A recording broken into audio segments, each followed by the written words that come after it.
Insya Allah setelah 5 tahun, 10 tahun yang akan datang, itu teman-teman kalian yang dulu mamerin semua goal jangka pendek mereka yang cepat kecapai itu ngiler sama kalian. Open mind and action. Kalau bikin goalnya kan udah ya. Kemarin aku share caranya Pak Tung Desem ya, SPTM. Masih ingat SPTM? Ya. Apa SPTM? Spesifik, SP. Positif. Contohnya positif gimana? Aku nggak mau miskin. Itu negatif itu. Kenapa? Saya mau kaya. Itu contoh aja ya. Meskipun kayanya kalian juga harus mendefinisikan kekayaan itu. Kalau kalian nggak ngerti definisinya kaya, kalian juga nggak akan pernah nyampe itu. Kaya definisinya apa? Masih inget nggak? Oh iya. Hah? Apa? SPTM? Kaya definisinya apa, nanya deh. Masa masih nanya kaya itu apa? Apa? Bisa hidup tanpa bekerja, Coach. Bisa hidup tanpa bekerja. Beda definisi lapan tanpa mikir.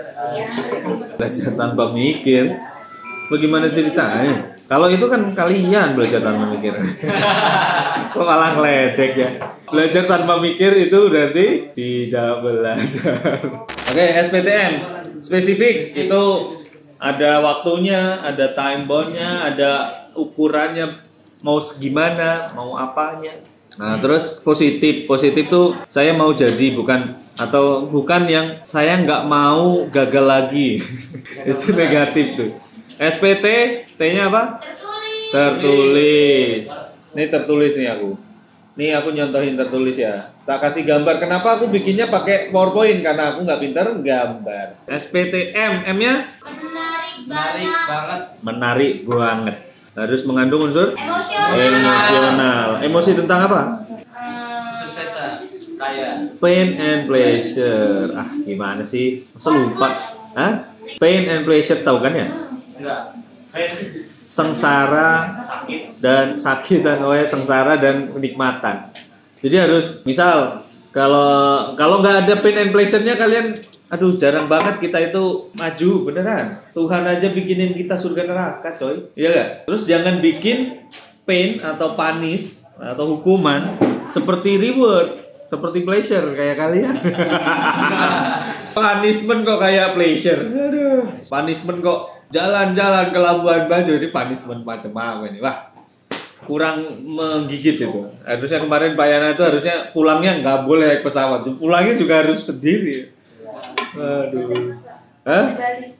Ke Bali. Bulan ini. Ya itu setelah Pak Yana menghitung ternyata boncos.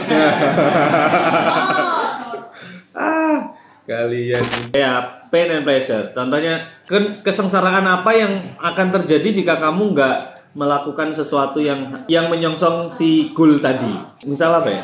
Aku pengen punya passive income 10 juta per bulan. Misal ya, ini masih kecil. 10 juta aja dulu. Kalau enggak kenapa? Wah gitu ya. Painnya jangka panjang apa? Painnya jangka panjang. Painnya jangka panjang kalau kamu nggak menyongsong goal itu. Nggak dapat passive income. Anak istri terlantar. Keburu tua. Keburu mati. Oh, lebih ngeri lagi kan? Anak istri terlantar gara-gara kita. Yang kena dosanya kita loh itu. Meninggalkan anak istri tanpa warisan yang berarti itu. Gitu ya, makanya tuh lahir miskin tuh bukan salah kita, tapi mati miskin bisa jadi salah kita. Kalau kenikmatan jangka panjangnya apa? Ya, aku bisa punya waktu lebih banyak dengan anak istri, dengan cucu bahkan nanti. Jangan sampai harusnya udah main sama cucu masih harus bermain dengan resiko. Oh, yes. Itu kalau kita berlama-lama atau menunda-nunda untuk sukses. Itu pain and pleasure-nya dicek. Kenikmatan jangka pendek yang menimbulkan kesengsaraan jangka panjang apa? Ya aku tetap scrolling sosmed tanpa tujuan, gak faedah. Tapi pain-nya itu tadi, pain-nya anak istri terlantar. Kitanya juga bisa jadi terlantar, bisa nggak kitanya sendiri terlantar? Bisa, kan kita usia belum tahu. Kita cuma prediksi paling 70 tahun mati. Ternyata sampai 100 tahun kitanya. 30 tahun sengsara itu. Karena miskin. Nggak mau kalian?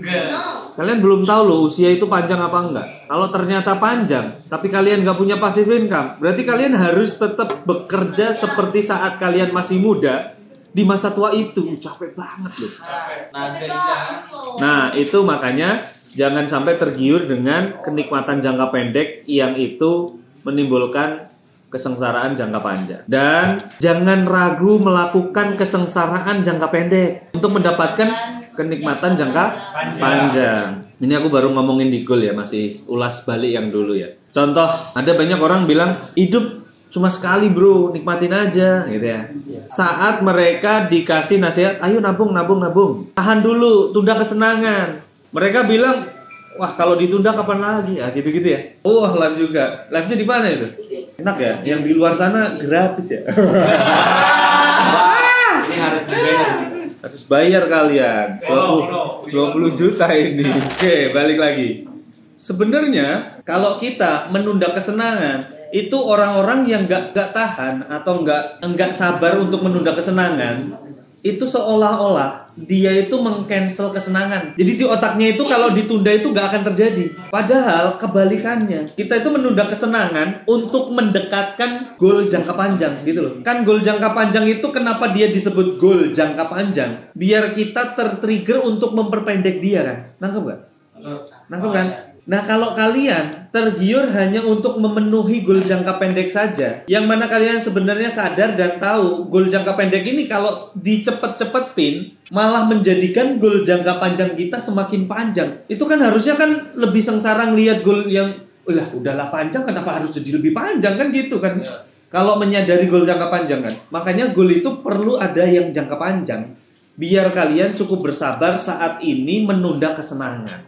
Istilahnya delay gratification, bukan canceling gratification. Bukan meng-cancel sebenarnya. Menunda kesenangan itu bukan meng-cancel goal jangka pendek. Tapi justru kita itu mempercepat goal jangka panjang agar tercapai. Karena biasanya goal jangka panjang itu ngebungkus semua goal-goal pendek kita. Contoh, hanya sekedar beli sepatu. Kita tahan bentar ya.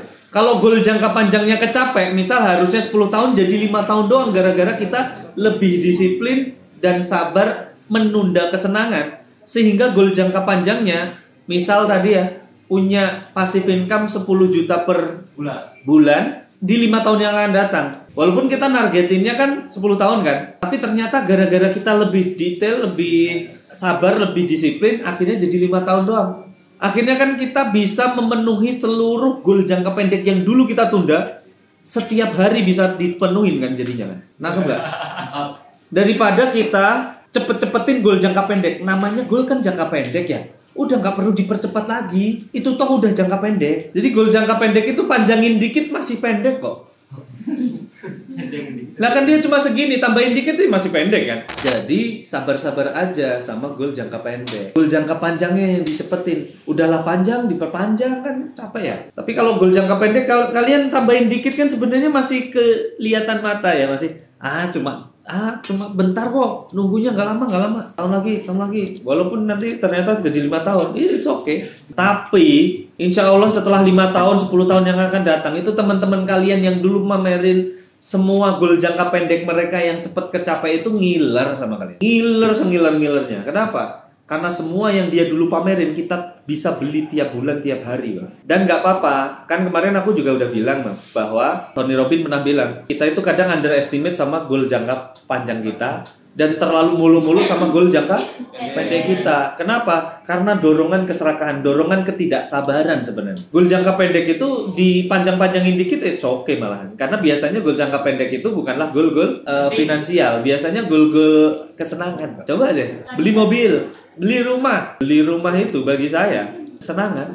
Di rumah, Coach. Iya, kesenangan. Karena goal finansial itu ya sebaiknya ya kayak passive income. Walaupun ya banyak yang ngomong rumah itu goal finansial, ya nggak apa-apa juga. Itu kan level kesabaran mereka.